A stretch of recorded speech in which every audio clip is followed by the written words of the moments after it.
ಪ್ರತಿಧ್ವನಿ ಕನ್ನಡ, ಪ್ರತಿಯೊಬ್ಬ ಕನ್ನಡಿಗನ ಧ್ವನಿ. ಶಾಸಕ ಜಿಎಸ್ ಪಾಟೀಲ್ ಅವರ ಹಾಸ್ಯಾಸ್ಪದ ಹೇಳಿಕೆ ಖಂಡನೀಯವಾಗಿದೆ ಎಂದು ಮಕ್ತುಮ್ ಸಾಬ್ ಮುದೋಳ ಹೇಳಿದರು. ಇತ್ತೀಚೆಗೆ ರಾಜ್ಯದಲ್ಲಿ ಸಿಎಂ ಸಿದ್ದರಾಮಯ್ಯನವರ ವಿರುದ್ಧ ರಾಜ್ಯಪಾಲರು ನೀಡಿದ ಪ್ರಾಸಿಕ್ಯೂಷನ್ ವಿಚಾರವು ದಿನದಿಂದ ದಿನಕ್ಕೆ ಕಾವೇರುತ್ತಿರುವ ಹಿನ್ನೆಲೆಯಲ್ಲಿ ಮಂಗಳವಾರ ಕೋಟೆನಾಡು ಗಜೇಂದ್ರಗಡ ಪಟ್ಟಣದಲ್ಲಿ ಅಹಿಂದ ನಾಯಕರು ಹೋರಾಟ ಹಮ್ಮಿಕೊಂಡು ಬಹಿರಂಗ ಸಭೆಯನ್ನ ಕೂಡ ನಡೆಸಿದ್ದರು.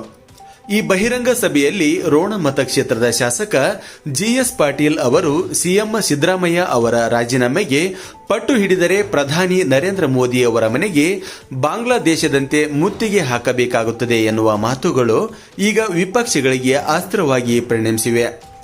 ಈ ಕುರಿತಂತೆ ಗದಗ ಜಿಲ್ಲಾ ಜೆಡಿಎಸ್ ಪಕ್ಷದ ಅಧ್ಯಕ್ಷರಾದ ಮಕ್ತುಮ್ ಸಾಬ್ ಮುಧೋಳ ಅವರು ತಮ್ಮ ಕಚೇರಿಯಲ್ಲಿ ಸುದ್ದಿಗೋಷ್ಠಿ ನಡೆಸಿ ಮಾತನಾಡಿದರು. ರೋಣ ಮತಕ್ಷೇತ್ರವು ಶಾಂತಿ ಮತ್ತು ಸೌಹಾರ್ದತೆಯ ಕ್ಷೇತ್ರವಾಗಿದೆ. ಆದರೆ ಇಂತಹ ಕ್ಷೇತ್ರದಿಂದ ಆಯ್ಕೆಯಾದ ಶಾಸಕ ಜಿಎಸ್ ಪಾಟೀಲರು ವಿವಾದಾತ್ಮಕ ಹೇಳಿಕೆ ನೀಡಿದ್ದು ಒಂದು ರೀತಿ ದೇಶದಲ್ಲಿ ಅಶಾಂತಿ ವಾತಾವರಣ ಮಾಡುವಂತ ಹೇಳಿಕೆಯು ಖಂಡನೀಯವಾಗಿದೆ ಎಂದರು. ನಂತರ ಕಾಂಗ್ರೆಸ್ ಪಕ್ಷ ಹಗರಣಗಳ ಗೂಡಾಗಿದೆ. ಅಂತ ಗೂಡಿನಲ್ಲಿ ಶಾಸಕರು ಮತ್ತೊಬ್ಬರ ಬಗ್ಗೆ ಇಂತಹ ಶಬ್ದಗಳನ್ನು ಬಳಸಿರುವುದು ನೋಡಿದರೆ ಹಾಸ್ಯಾಸ್ಪದ ಎನಿಸುತ್ತದೆ.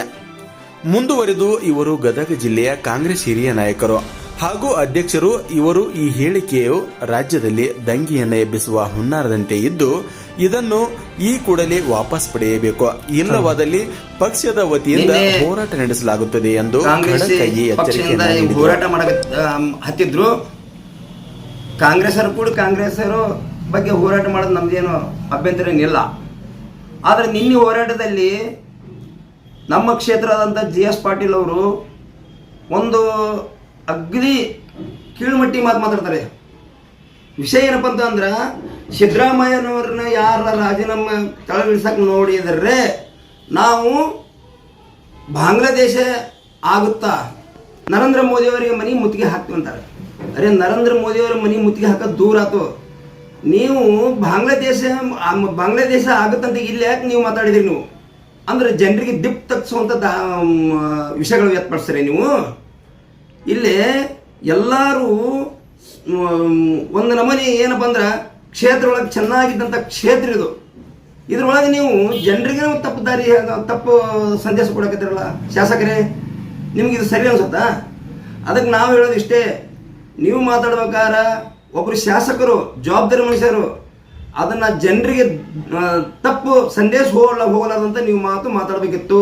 ನೀವು ಮಾತಾಡಿದ್ದು ನಮ್ಮದ ಒಂದು ಅಧ್ಯಕ್ಷನಾಗಿ ನಾನು ಖಂಡನೆ ಮಾಡ್ತೀನಿ. ಈ ಮಾತು ನೀವು ವಾಪಸ್ ತಗೋಬೇಕು, ಜನರಲ್ಲಿ ಕ್ಷಮೆ ಕೇಳಬೇಕು.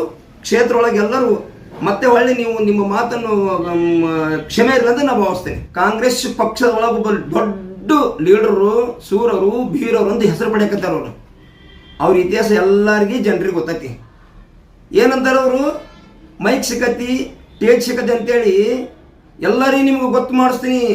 ಕುಮಾರಸ್ವಾಮಿ ಅಲ್ಲ, ಯಾವ ಸ್ವಾಮಿ ಅಂತ ಗೊತ್ತಿನ ಮಾತಾಡ್ತಾರೆ. ಅವರು ಒಂದು ಕ್ಯಾಬಿನೆಟು, ಕೇಂದ್ರ ಸಚಿವರು, ರಾಜ್ಯದ ಮಾಜಿ ಮುಖ್ಯಮಂತ್ರಿಗಳು ಮತ್ತು ನಮ್ಮ ಪಕ್ಷದ ರಾಜ್ಯ ಅಧ್ಯಕ್ಷರು. ಅವ್ರ ಬಗ್ಗೆ ಮಾತಾಡಕ್ಕೆ ಯಾ ನೈತಿಕೆ ಐತೆಪ್ಪ ಪುಣ್ಯಾತ್ಮ?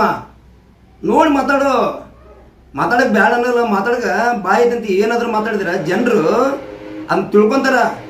ನೀವು ಎಲ್ಲಿದ್ರಿ, ಏನು ಮಾಡಿದ್ರಿ, ಯಾರಿಂದ ಬೆಳೆದ್ರಿ, ಯಾರಿಂದ ಇಷ್ಟೊಂದು ಬೆಳಕಿಗೆ ಬಂದ್ರೆ ಗೊತ್ತೈತಾ? ಹೋದ್ರಲ್ಲ ಅಲ್ಲೇ ನಮ್ಮ ಕುಮಾರಸ್ವಾಮಿ ಹತ್ರ ಏನೇನು ನಡ್ಸ್ಕೊಂಡ್ಬಂದ್ರಿ, ಏನೇ ಮಾಡ್ಕೊಂಡ್ಬಂದ್ರಿ ಗೊತ್ತಿಲ್ವ ನಮ್ಗೆ? ಮಾತಾಡ್ಬೇಕಾರ ಭಾಳ ಎಚ್ಚರ ಮಾತಾಡ್ರಿ. ಯಾಕಂದ್ರೆ ನಮಗೂ ಗೊತ್ತೈತಿ, ನಾವು ಏನು ಮಾತಾಡೋದು ನಮ್ಗೆ ಗೊತ್ತೈತಿ. ಮುಂದಿನ ದಿನದಲ್ಲಿ ಈ ರೀತಿ ನೀವು ಏನಾದ್ರು ಒಂದು ವೇದಿಕೆ ಮೇಲೆ ಮಾತಾಡೋದಕ್ಕಂತಂದ್ರೆ ನಮ್ಮ ಪಕ್ಷದಿಂದ ಉಗ್ರ ಹೋರಾಟ ಮಾಡ್ತೀವಿ. ನೀವು ಕ್ಷಮೆ ಕೇಳಬೇಕು. ನಿನ್ನೆ ಮಾತಾಡಿದ ಮಾತು ವಾಪಸ್ ತಗೋಬೇಕು, ಜನರಲ್ಲಿ ಕ್ಷಮೆ ಕೇಳಬೇಕು.